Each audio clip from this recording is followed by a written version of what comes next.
每一天，牧师陪你读圣经。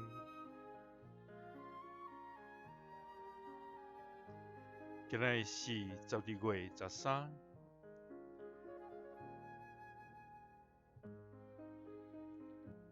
提摩太后书3章6节到9节。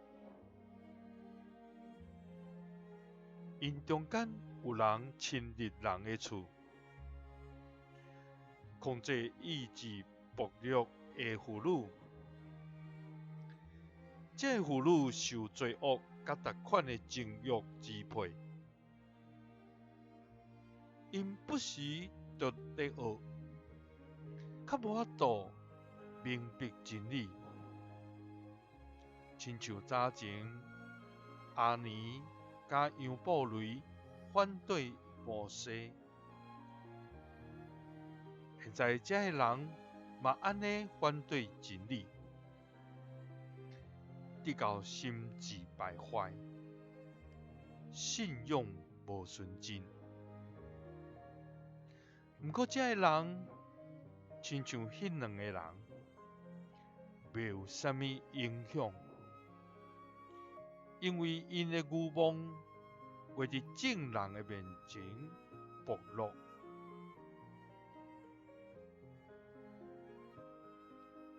保罗勉励提摩太伫教会中间，有一寡人因去到人的厝来影响遐意志暴虐的妇人人，用遐罪恶甲情欲来引诱，直到因行毋着路。这妇女因过去不时拢咧学习，总是因无法度去明白真理，直到因伫遐反对真理，到尾因的心智败坏，信仰无纯真。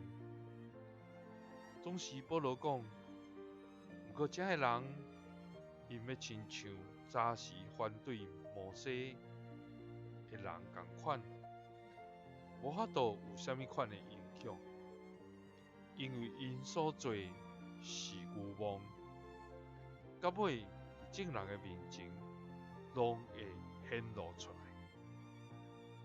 伫咱每一天，咱的信仰中间，咱是毋是有坚定的心智，准趁伫真理来行，互咱的信仰通纯真无败坏，也会通合上帝心意。